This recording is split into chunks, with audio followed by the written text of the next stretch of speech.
জীবনে ভালো থাকতে গেলে আবেগ কমাতে শেখো। কারো কাছে বেশি আশা করো না, কারো মন রেখে চলারও চেষ্টা করো না।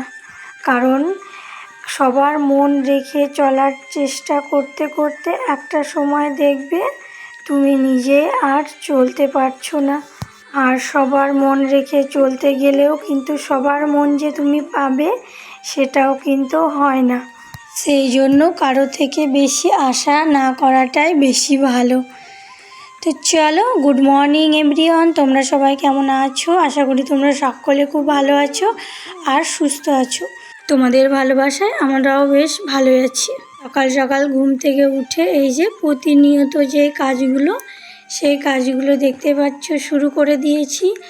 আর সকাল সকাল আজকে যেহেতু ঘুম থেকে উঠেছি, প্রত্যেক দিনই সকাল সকাল ওঠা হয়, আজকে আর একটু বেশি সকালে উঠেছি। আর সকাল সকাল ঘুম থেকে উঠলে কি বলো তো, একদিকে কিন্তু ভালো, সমস্ত কাজগুলো খুব তাড়াতাড়ি মনে হয় যে হয়ে যায়, আর নিজের জন্য একটু সময়ও পাওয়া যায় জানো তো। সকাল সকাল ঘুম থেকে উঠে আমার ঘর দোরটা ভালো করে পরিষ্কার করে মুছে নিয়ে ঝাড় দিয়ে ঘর দৌড় আমার সমস্ত কিছু মোছা হয়ে গেছে। তারপরে এই যে জামা কাপড়গুলো কেচে ধুয়ে রোদে মেলে দেবো, তাহলে আর কি তাড়াতাড়ি শুকিয়ে যাবে। হ্যাঁ, আর এর মধ্যে কিন্তু আমাদের চা বানিয়ে খাওয়া দাওয়া কিন্তু কমপ্লিট হয়ে গিয়েছে। তারপরে জামা কাপড়গুলো আর কি কাচতে এসেছি। আরও টিংটাং কাজ হয়েছে, সব কাজ তো আর তোমাদের সঙ্গে শেয়ার করা হয়ে ওঠে না। আর সকালে ঘুম থেকে উঠে রাত্রে ঘুমোতে যাওয়ার আগে পর্যন্ত তো অনেক ধরনের আর কি কাজ থাকে, সবটা তোমাদের সঙ্গে আর কি শেয়ার করা হয়ে ওঠে না। কারণ কি বলো তো, সমস্তটা যদি ব্লগ করতে যায় না, তাহলে আর কি 2-3টে ব্লগ হয়ে যাবে, মানে সারাদিনে এতই কাজ করতে হয়। সেই জন্য যেইটুকু আর কি পারি সেটাই আর কি তোমাদের সঙ্গে ভিডিওগুলো শেয়ার করি। আর কি বলো তো, এই যে একা একা কাজের সঙ্গে সঙ্গে ভিডিও শ্যুট করা, এটাও একটা ধরো ব্যাপার থাকে, অনেক আর কি কষ্ট হয়ে যায়। তো চলো, আমার কিন্তু স্নান খাওয়া দাওয়া সব কমপ্লিট, বিকেলবেলা তোমাদের সঙ্গে দেখা। আর এই যে দেখতে পাচ্ছ আমাদের বাড়ির ফুল গাছগুলো তোমাদের সঙ্গে আর কি একটু শেয়ার করছি। এই যে দেখতে পাচ্ছ, এটা গোলাপি ফুল ফুটেছে, সবুজের মধ্যে গোলাপি ফুল, তো খুব সুন্দর দেখাচ্ছে। আর নীলকণ্ঠ গাছের ফুলটাও বেশ সুন্দর লাগে জানো তো, নীল কালারের ফুল দেখতে খুবই সত্যি খুবই ভালো লাগে। আর এইদিকে আর একটা দুপাটি গাছ হয়েছে, এটাও কিন্তু পিঙ্ক পিঙ্ক কালারের রয়েছে। আর কি সমস্তগুলোই পিঙ্ক কালার হয়েছে, একটাই শুধু বেগুনি কালার হয়েছে জানো তো। তো লাগানোর সময় তো আর কি বোঝা যায়নি কী কালার হবে, এখন ফুল হয়েছে এখন আর কি বোঝা যাচ্ছে। আর এই যে দেখতে পাচ্ছ গোলাপ গাছটাতেও কিন্তু অনেক ফুল ফুটেছে। আর এখন তোমার ওই 4:30 মতো বাজে। হ্যাঁ, তাই দেখেছো কি রোদ্দুর, মানে কোনো সময় এরম রোদ উঠছে, আবার কিন্তু মেঘলা হয়ে যাচ্ছে। আজকের দিনটা আর কি এরমভাবেই কাটছে। আর এই যে গাছটা দেখছো কি সুন্দর হয়েছে, ফুল হয়েছে, বেশ ভালো দেখাচ্ছে ফুলটা। আর এই গাছটাও কিন্তু খুবই সুন্দর। আর এই যে বেল ফুল ফুটেছে দেখতে পাচ্ছ, এই ডগাগুলো কেটে দেওয়া হয় বলে মানে অতটা ফুল হয়নি এখনও। ডগাগুলো না কাটলে তোমার তাহলে হয়তো ফুল হতো, কিন্তু ডগাগুলো কেটে দেয়, তাহলে গাছটা আর কি অনেক ভালো লাগবে দেখতে, সেই জন্য। তো এদিকে দেখতে পাচ্ছ সাদা গাছটাও কিন্তু অনেক ফুল ফুটেছে, আর এগুলো পুজো দেওয়ার জন্য খুব ভালো। আর এই যে দেখতে পাচ্ছ ওর মধ্যে একটা কি সুন্দর প্রজাপতি বসেছে, সেটাও তোমাদের সঙ্গে আর কি একটু শেয়ার করে নিলাম। তো বাড়ি থেকে এই যে বাগানে এলাম, বাড়িতে দেখলে কি রোদ্দুর উঠেছিল, আর বাগানে এসেছি আর দেখছি একটু মানে কিছুক্ষণের মধ্যে এই দেখো আকাশটা কেমন মেঘলা হয়ে গিয়েছে। তো বাগানে ভাবলাম আমি কিছুক্ষণ থাকবো, কিছু একটু ভিডিও শ্যুট করব, সেটা আর কি হলো না, যেমনভাবে মেঘ করেছে তো আবার বাড়ি চলে যেতে হচ্ছে। এই যে দেখতে পাচ্ছ মেঘ হয়েছে, তো ওয়েদারটা দেখতে পাচ্ছ খুব সুন্দর লাগছে। তো এবার আর কি বাড়ি চলে যেতে হবে, কারণ বৃষ্টি পড়তে লাগবে এক্ষুনি।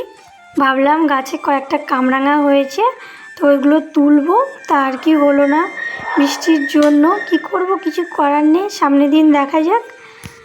তোমাদের সঙ্গে একেবারে রাত্রিবেলায় দেখা। দেখতে পাচ্ছ আজকে রাতে রান্না হবে বোঁদে আর লুচি আর আলুর দম, এটা আজকে রান্না হবে। তো আর বোঁদেগুলোকে হালকা করে ভেজে নিচ্ছি, কেন বলো তো, অনেক দিন ধরে প্যাকেটের মধ্যে থাকে, তো এভাবে যদি হালকা করে ভেজে নেওয়া যায় না, তাহলে আর কি বোঁদেটা ভালো হয়। আর যদি না ভেজে করে তাহলে একটু কেমন হয়ে যায়। সেই জন্য আমরা যখনই বোঁদে আর কি বানাই বাড়িতে, এভাবে একটু ভেজে নিই, দিয়ে আর কি রস করে ওর মধ্যে দিয়ে দিই। আর এই যে দেখতে পাচ্ছ, বোঁদের জন্য এখানে রসটা বসিয়ে দিয়েছি, চিনি, একটা এলাচ দিয়েছি আর একটা ছোট্ট তেজপাতা দিয়েছি। এটা দিয়ে কিছুক্ষণ এভাবে জাল করে রসটা বানিয়ে নেব। তারপরে ধরো এর মধ্যে বোঁদেটা দিয়ে দেব। তো রসটা এদিকে জাল হতে থাক, এদিকে আমার আলুগুলো সেদ্ধ হয়ে গিয়েছে। এদিকে আলুর খোসাগুলো আর কি আমি এদিকে ছাড়িয়ে নিই, আর ওইদিকে কিন্তু আমার বোঁদের রসটাও জাল হয়ে যাবে। আর আজকে আলুগুলো একটু বেশি সেদ্ধ হয়ে গিয়েছে জানো তো। তো বোঁদের রসটা আমার হয়ে গিয়েছে, কিছুক্ষণ আর কি হালকা ঠান্ডা করে ওর মধ্যে এই যে হালকা ভেজে রাখা বোঁদেগুলো আর কি দিয়ে এভাবে একটু ভালো করে নেড়ে ঢাকা দিয়ে আর কি রেখে দেব। তাহলে খাওয়ার সময় হতে হতে আর কি এটা খাওয়ার মতো হয়ে যাবে। আর বললাম তো আজকে আলুগুলো একটু আর কি বেশি সিটি দেওয়া হয়ে গিয়েছে, তো সেই জন্য দেখছি মানে সেদ্ধটা একটু বেশি হয়ে গিয়েছে। আর একটু যদি কম সেদ্ধ হতো তাহলে আর কি ভালো হতো।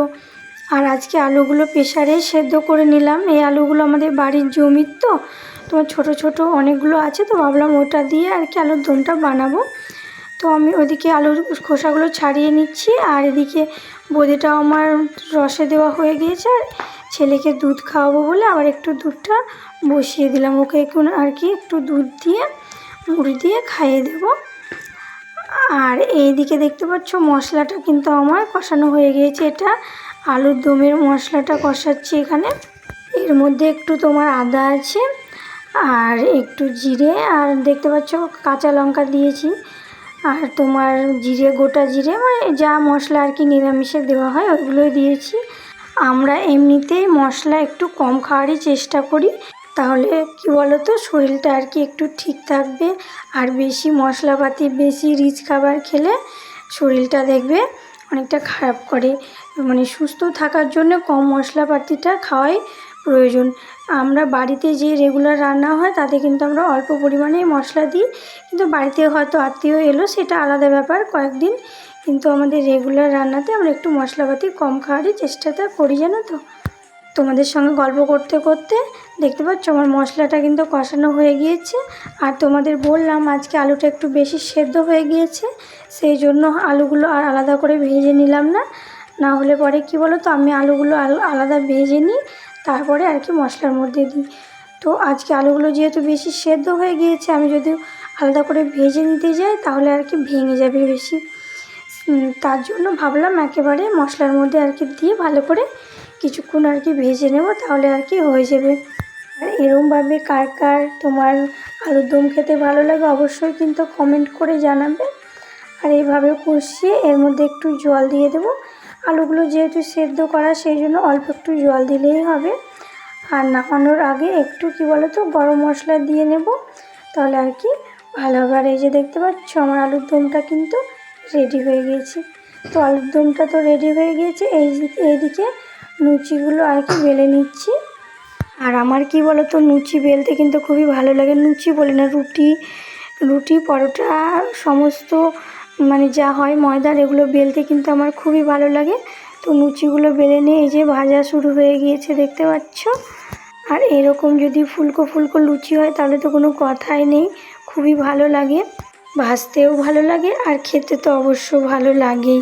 লুচি ভাজার সময় লুচিগুলো যদি ফোলে দেখবে এমনিতেই ভালো লাগে, আর লুচিগুলো যদি না ফোলে না তাহলে দেখবে একদম ভালো লাগে না। আজকে আমাদের রাত্রে এই যে লুচি আর আলুর দম আর বোঁদে এটা দিয়ে আমরা আর কি খাওয়া দাওয়া করে নেব। আর চলো আজকের ব্লগটা তাহলে এখানে রাখলাম, আর বড় করলাম না। আমার ভিডিওটা এখন পর্যন্ত যারা দেখছো তাদেরকে অসংখ্য ধন্যবাদ আমার পাশে থাকার জন্য, আমার ভিডিও দেখার জন্য, আমাকে এত ভালোবাসা দেওয়ার জন্য। তোমাদের ভালোবাসার আমার কিন্তু খুব প্রয়োজন। এভাবেই ভালোবাসা দিতে থাকলে হয়তো আমি সামনের দিকে এগোতে পারবো। তা চলো আজকের ব্লগটা আর বড় করলাম না, এখানেই শেষ করলাম। দেখা হবে একটা নতুন ব্লগে নতুন সকালে। আর যদি আমার ভিডিওটা ভালো লাগে তাহলে অবশ্যই একটা লাইক করে দিও। আমার পাশে নতুন বন্ধু হয়ে থাকতে চাইলে অবশ্যই কিন্তু আমার চ্যানেলটা সাবস্ক্রাইব করতে হবে।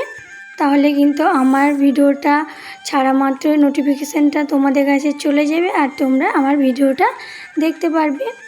আর তোমরা সবাই ভালো থেকো, সুস্থ থেকো। দেখা হচ্ছে খুব তাড়াতাড়ি। আজকের মতো এখানে রাখলাম। তো চলো, টাটা।